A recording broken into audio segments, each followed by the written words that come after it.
할렐루야! 예수 그리스도의 은혜와 평강이 모든 여러분에게 함께 있기를 축원합니다. 다니엘서 11장 28절부터 39절 말씀을 우리 함께 읽고 또 은혜를 나누기를 원합니다. 28절부터 읽겠습니다.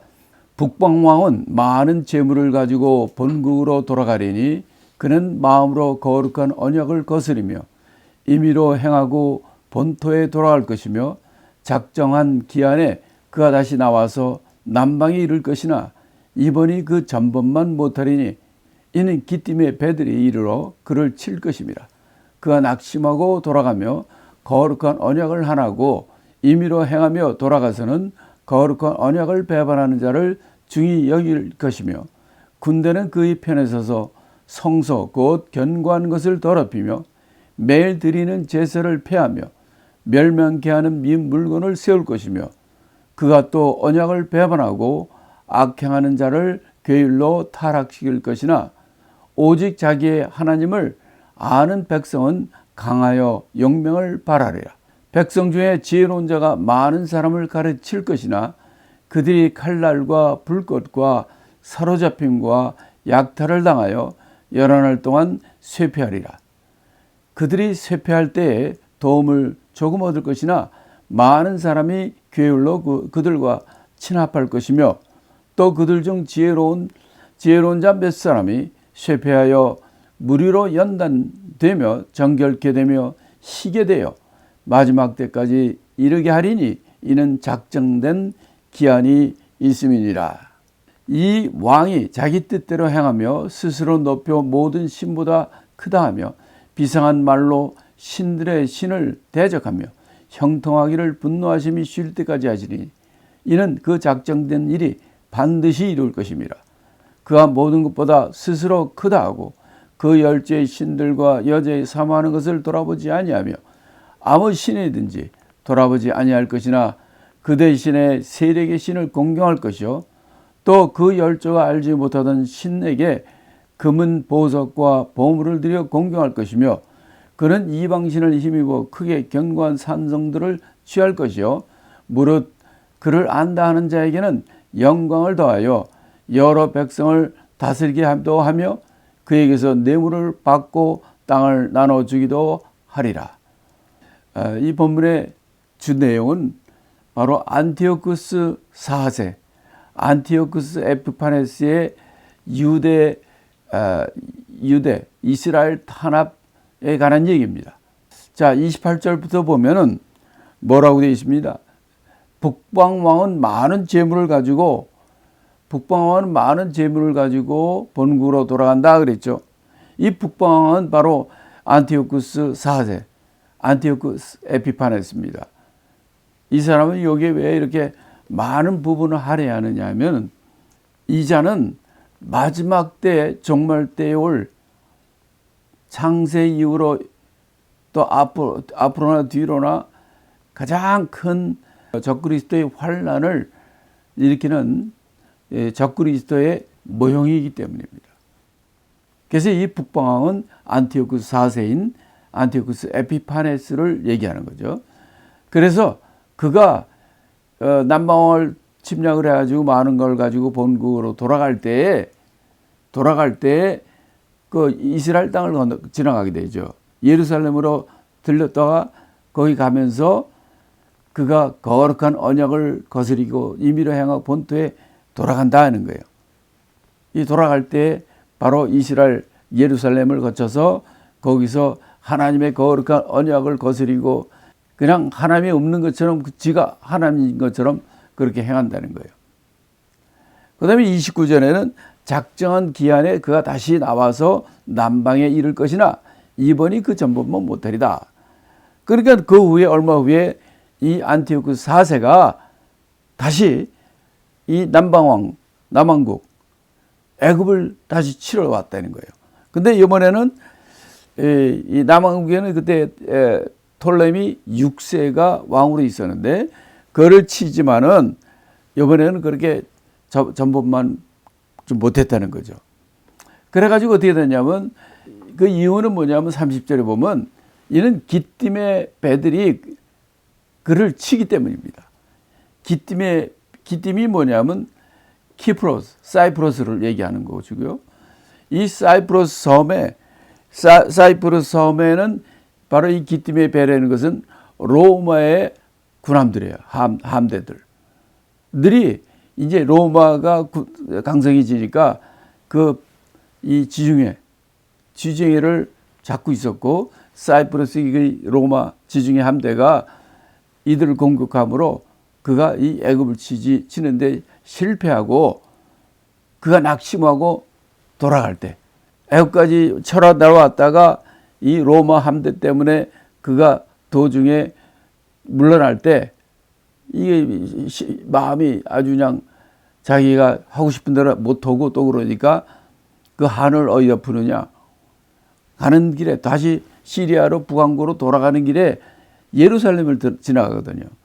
그래서 다시 예루살렘으로 와가지고 거룩한 언약을 깨고 또 자기 하나님의 성전을 갖다가 그걸 자기 임의로, 아예 하나님 법대로 해야 되는데 그런 거 없는 거죠. 이방인이고 하나님도 없는 애니까. 그렇게 해가지고 그냥 하나님의 거룩한 백성과 하나님의 거룩한 성전과 하나님의 거룩한 성도를 완전히 뒤엎는 거예요. 이게 바로 말세에 있을 적그리스도의 모형을 얘기하는 겁니다.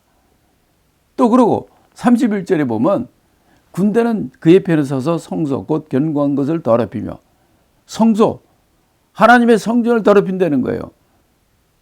그리고 매일 드리는 제사를 폐하는 거예요.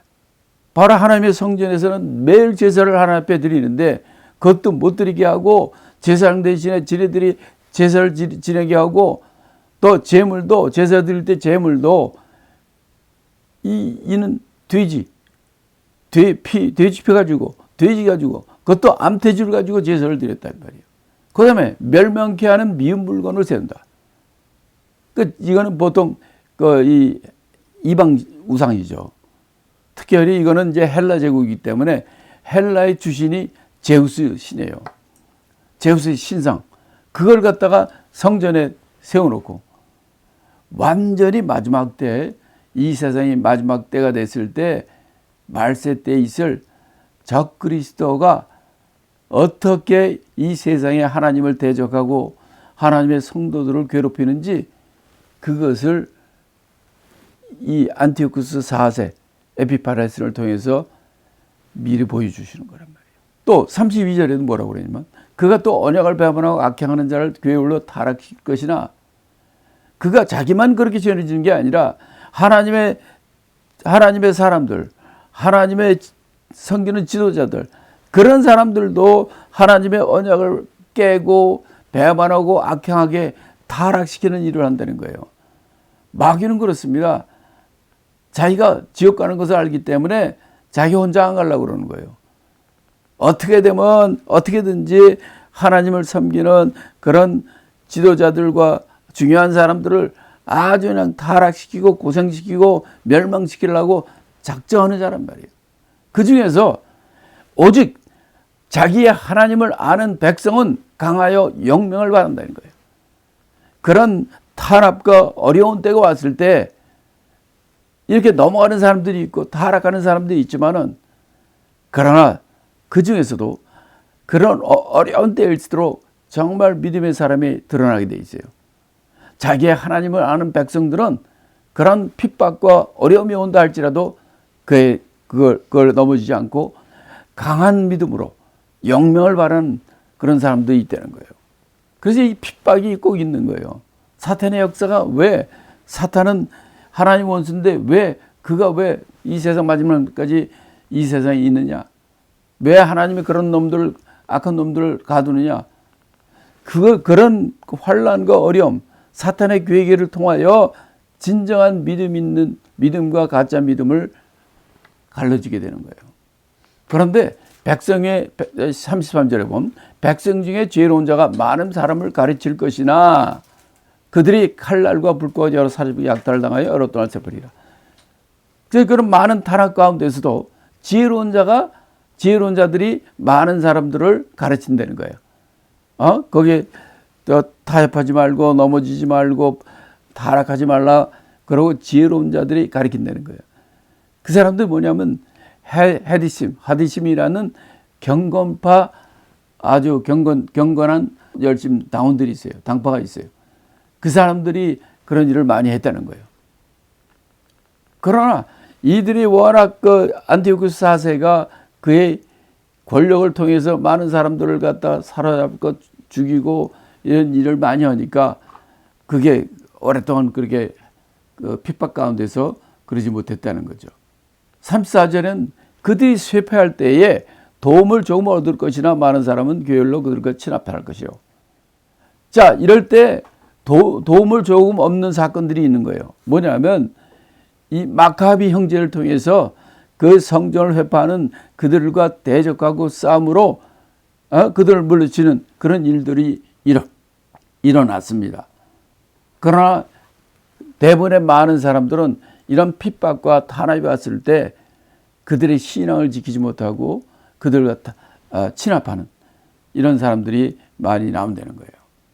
그래서 그들이 이 일이 뭐라고 그랬냐면 지혜로운 자 몇 사람이 쇠퇴하여 무리로 연단되며 정결케 되며 쉬게 되어 마지막 때까지 이르게 하리니 이는 작정된 기한이 있습니다. 다시 말하면 이들에게 이런 핍박과 어려움, 고통, 탄압 이런 때가 있지만 이거는 작정된 기한이란 말이에요. 정해진 기간에 일어나는 일이에요. 그러나 이런 탄압에도 연단되고 정결케 되고 쉬게 되어 마지막까지 이르는 사람이 그런 사람이 복이 있다는 거예요. 그런 일이 있다 할지라도 여러분들도 그걸 가지고 아이고 이제 망했구나 그러지 말라는 거예요. 왜? 그 기간은 바로 시험의 기간이고 환난의 기간인데 이거는 작정된 기간이에요. 그러니까 끝까지 우리가 어떤 환난과 어떤 어려움과 곤란이 온다 할지라도 끝까지 그걸 통해서 연단되고 정결케 되고 쉬게 되어 승리하는 우리 모두가 되자는 얘기입니다. 자, 36절에는 그러기 이 왕, 이게 누구예요? 안티오쿠스 4세죠. 자기 스스로는 안티오쿠스 에피파네스라고 그러는 거예요. 에피파네스라는 뜻은 뭐냐면 내가 신이다. 내가 신으로 이게 신으로 나타난 사람이다.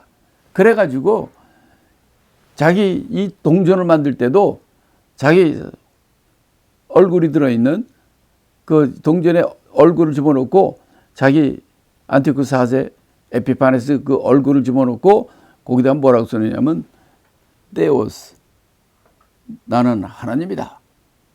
그렇게 썼어요. 이게 자기 뜻대로 하는 거예요. 모든 스스로 높여 모든 신보다 크다 하고 신을 대적하고 형통하기를 분노하여 실 때까지 하라니. 그러나 이는 작정된 일이 반드시 이제 나온다. 이런 것을 얘기해 주는 겁니다. 또 37절에도 그한 모든 것보다 스스로 크다 하고 그 열조의 신들과 여자의 사문을 돌아보지 아니하며 아무 신이든지 돌아보지 아니할 것이나 그 대신에 그가 하는 것은 뭐냐면 세력의 신을 공경할 것이요. 세력의 신이라는 것은 바로 그 헬라 신, 헬라의 주신은 제우스 신. 그 헬라 신화에 나오는 그 최고의 신이 제우스 신 아닙니까?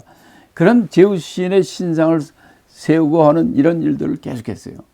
39절에도 이는 이방 신들을 힘입어 크게 견고한 산성들을 취할 것이고 또 무릇 그를 안다는 자에게는 영광을 더해 준다는 거예요.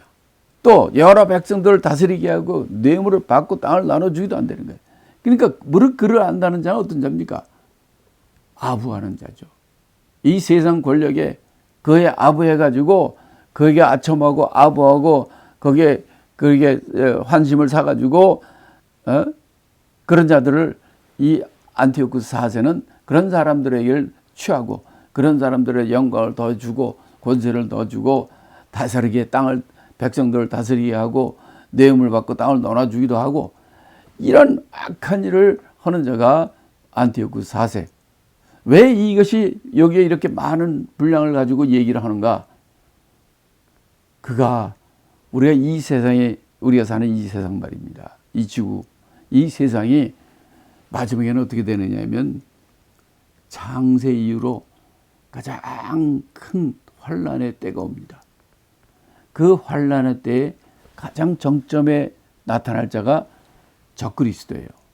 그 적그리스도가 하나님을 대적하고 하나님을 섬기는 성도들과 성전을 패하고 그런 핍박이 온다는 거예요.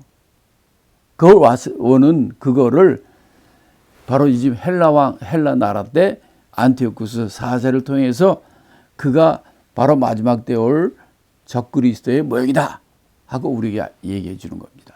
전체적인 개관을 우리가 알고 좀 읽으셔야 됩니다. 자, 그럼 계속해서 40절로 45절까지 이거는 에피파네스 안티오쿠스 4세의 말년에 대한 얘기예요. 40절부터 제가 읽겠습니다. 마지막 때 남방왕이 그를 찌르리니 북방왕이 병거와 마병과 많은 배로 회리바람처럼 그에게로 마주와서 그 여러 나라에 들어가며 물이 넘침같이 지나갈 것이요. 그가 또 영화로운 땅에 들어갈 것이요. 많은 나라를 패망케 할 것이나 오직 에돔과 모압과 암몬 자손의 존귀한 자들은 그 손에서 벗어나리라. 그가 열국에 그 손을 펴리니 애굽 땅도 면치 못할 것이므로 그가 권세로 애굽의 금, 은과 모든 보물을 잡을 것이요. 리비아 사람과 굿 사람의 그 시종이 되리라. 그러나 동북에서부터 소문이 이르러 그로 번민케 하므로 그가 분노하여 나가서 많은 무리를 도륙하고 진멸코자 할 것이요. 그가 장막 궁전을 바다와 영화롭고 거룩한 산 사이에 베풀 것이나 그의 끝이 이르리니 도와줄 자가 없으리라. 적그리스도 안티오쿠스 에피파네스 적그리스도의 모형인 그의 종말을 얘기함과 동시에 이건 마지막에 적그리스도의 그것을 예표하는 그런 글입니다. 그래서 이 본문에 보면 40절에 뭐라고 그랬어요? 마지막 때에 이렇게 돼 있어요. 그리고 그 내용들을 보면은 실제로 안티오쿠스 에피파네스가 할 때 그가 죽기 전에 살아있을 때에 어떤 것들은 맞고 어떤 것들은 안 맞는 게 몇 개 있습니다. 그래서 이것은 안티오쿠스 에피파네스 그의 적그리스도의 모형인 그의 행적을 보여주고 이와 동시에 마지막 때 적그리스도의 그의 마지막 모습과 말년, 그의 멸망, 종말 이것을 함께 보여준다는 것으로 우리가 알 수 있습니다. 40절에 보면 마지막 때에 남방왕이 그를 찌르리니 그랬어요. 남방왕이. 자, 이때 이 남방왕은 누굽니까? 톨레미 6세입니다. 북방왕은 누구니까? 안티오쿠스 4세 에피파네스예요. 북방왕이 병과 마병과 많은 배로 회리바리처럼 남방왕을 친다는 거죠. 또 41절에도 보면 그가 또 영화로운 땅에 들어간다. 영화로운 땅이라는 것은 바로 예루살렘, 하나님의 성전이 있는 예루살렘이 있는 이스라엘 땅이죠. 또 많은 나라를 패망케 할것인다는 거예요. 막 나라를 공격하고 그러니까 많은 나라들이 망하고 더군다나 여기서는 하나님의 영원한 땅, 이스라엘 땅, 예루살렘 들어가서 그들을 마지막까지 이렇게 공격한다는 것이죠. 근데 여기 보면 뭐라는 말이 있냐면 오직 에돔과 모압과 암몬 자손의 존귀한 자들은 그 손에서 벗어나리라 이렇게 돼 있어요.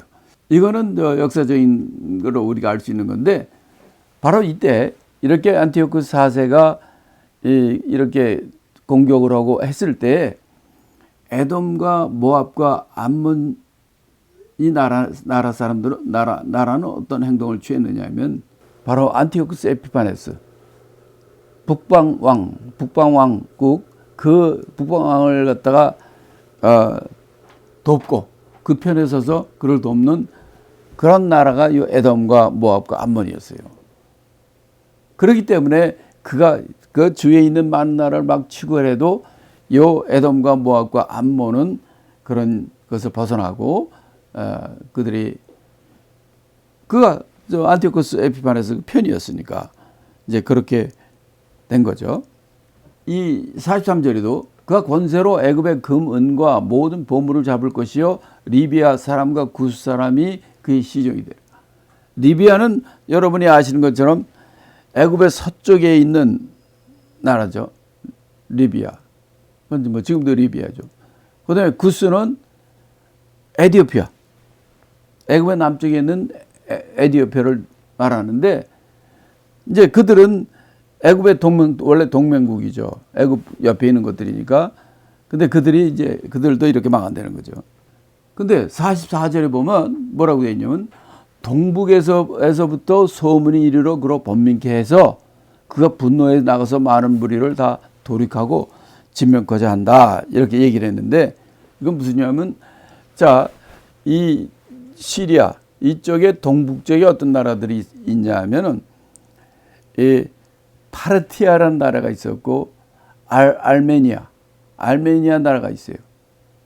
그 나라에서 반란, 바로 이 시리아 북왕국에 대한 반란이 있기 때문에 이제 그들의 반란을 진압하기 위해서 다시 돌아와서 그들을 친다는 얘기죠.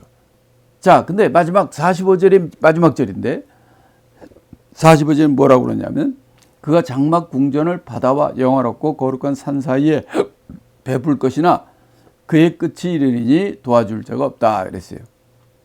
장막 궁전이라는 것은 뭐냐면 이동 궁전입니다. 장막이라는 것은 성막도 그렇고 장막도 그렇고 이건 텐트거든요. 왕이 사는 텐트란 말이에요.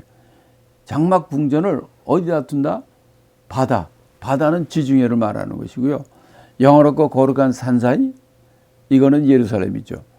이 사이에다가 이 바로 안티오쿠스 4세가 왕인 이 진압으로 위해서 그런 이렇게 장막 궁전을 만드는데 거기 있는데 이때 그가 종말이 온다는 거예요. 그를 도와줄 자가 없다 그랬어요. 그러니까 이게 무슨 얘기냐면 이 안티오쿠스 에피파네스가 죽을 때 어떻게 죽었느냐? 누구 와서 그를 칼로 찔러 죽인 것도 아니고 때려서 죽인 것도 아니고 사람의 손에 죽은 것이 아니에요. 사람의 손에 죽은 자가 아니라 그가 헤롯 왕이 배에 충이 나서 죽은 것처럼 그가 또 똑같이 이 안에 이 썩어서 아주 비참하게 죽은 거예요. 그러니까 누가 도와줄 자가 있겠습니까? 이렇게 안티오쿠스 4세 에피파네스는 이렇게 엄청난 권력을 가지고 하나님의 나라와 하나님의 백성들을 괴롭혔지만은 그 결말은 정한 종말, 정한 때가 지난 때니까 그가 스스로 멸망하는 거예요. 이와 같이 우리가 있다는 이 세상의 마지막 때에 이렇게 적그리스도가 나타나지만은 그의 권력이 어마어마하게 세고 하나님이 안 계신 것처럼 보이는 그런 환란의 때가 올지라도 걱정하지 말라는 거예요. 그는 멸망한다는 거죠. 이 말씀을 통해서 여러분들이 이 땅에 살면서도 많은 어려움과 곤란과 시련과 많은 시험과 역경을 당하지만 두려워하지 마십시오. 담대하라. 믿음으로 써라. 그리고 하나님을 바라보라. 여러분의 힘이 되시고 피난처 되시고 산성 되시고 여러분의 전동강 되신 바로 하나님의 도우심을 간구하는 여러분이 되기를 예수 그리스도의 이름으로 축복합니다.